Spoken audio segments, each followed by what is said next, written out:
I'm JakoJako and I'm an electronic musician living and working in Berlin. I also perform as a live act, and yeah, here we are in my home studio.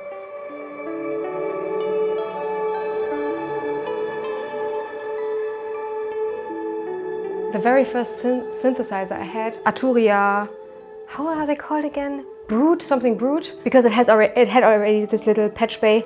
This one and a DIY synthesizer. And in the end, I just wanted to understand how you can make sound out of electricity. Like I couldn't get it into my mind. Like, hey, why is it sounding so good? Okay, I could understand that there's a wave coming out of a monitor and then it's hitting my ear and it creates something. But why is it coming that this vibrates and, you know, and then, yeah, you can go into detail. And there are books where you can read it, and a lot of German books, apparently. This is actually how I ended up with this, and understanding that you can create your, let's say, unique sound with it, with combining different companies, combining, let's say, you like a certain oscillator of this one synthesizer, but you don't like the filter. You just take the filter of another synthesizer and just put it together, and then you have your favorite little box. Started with like a little case, which was the cheapest at that time.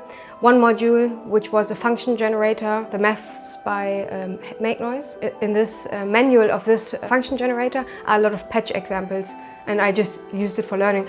In the end, I just wanted to know more about this kind of synthesis. As I said, I wasn't aiming finishing tracks or being a live performer or anything. I just enjoyed doing it. I use Ableton as my master clock. Pretty tight, sending it out through my interface, going into the first machine where it gets into the MIDI in. The MIDI out is going into the next sequencer. From here it's going another MIDI out into the modular synthesizer. And if I need more MIDI information like the clock or something, I can either use another MIDI out from the interface, I can use the MIDI throughs from the back of the machines, or I can use a MIDI through box by Canton, like an inexpensive device, but really useful. Yeah, and from there on it's getting like spread, everything is synced, then every device has their own individual outputs. So usually it's stereo, the modular gets out in stereo with an XLR cable into the mixing desk. Same with the Iridium, which I use as my pulley synthesizer.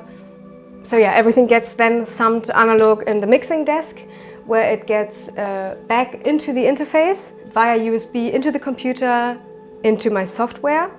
And the monitors are connected directly from the interface, from the back of the interface, so that I can hear it.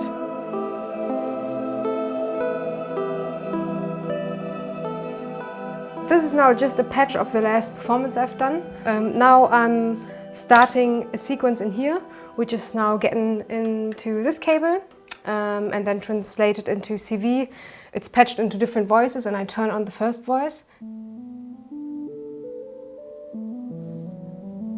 And I'm opening up the filter. This is the first voice. Adding a little bit more delay because I love it. And it's actually, the voice is coming from this oscillator. It has two oscillators in one. And if I can turn on the second oscillator, which is patched into the same filter, but with another melody coming from here.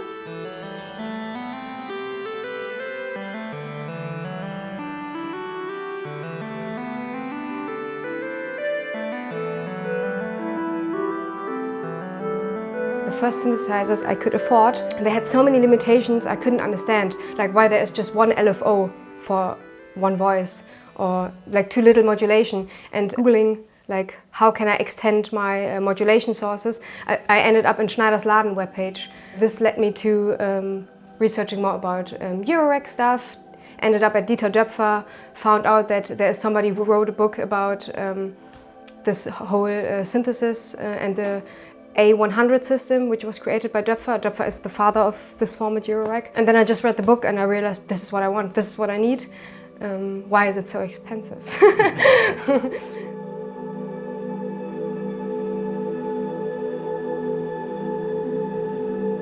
Then we have here something I'd like to add to that sound, which will give us a kind of a pad in filling out the space in the background.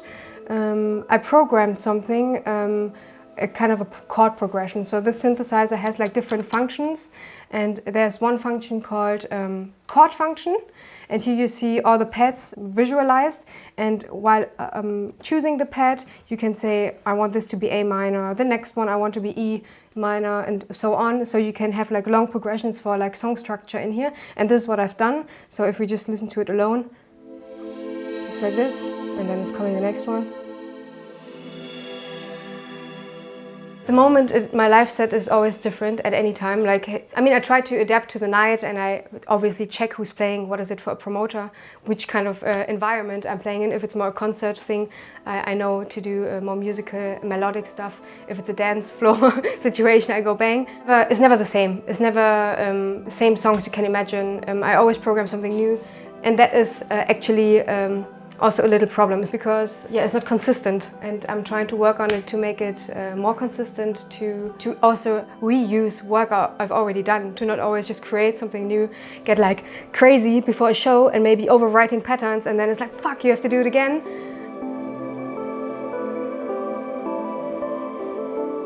So here I just have like this granular kind of thing as a backing track. It's just a structure I recorded from here. Just resampled it and use it to have a glittery kind of sound. And then the actual pad is coming from here to give a bit of a change here and there. And that's it, actually. What's happening in the mix is always going to other people's places and listening on different systems. My reference system and my reference ears are by Sam Barker, who's a musician as Barker. He's actually using the same brand of monitors and the same mixing desk as I do, but still, as soon as I go to his place, to his studio, everything changes drastically. It's either because of the room, or it is because somebody's sitting next to me and I have my first audience. So as soon as a track is finished, or I think it is like it's time to put it to the side and start something new, at that point it's good to actually leave some time in between before you listen to it again. You get a little bit of distance, and then you hear, as soon as you turn the track on, you hear what's wrong, like which frequency is annoying, where it's clashing, what is like trying to fight against some space. What also helps for me is sometimes exporting individual stems and treating it like a remix. Like treating it like it's not my stuff, having a clear project, just taking the stems, putting on everything, again an EQ and some utilities, and then it's more objective.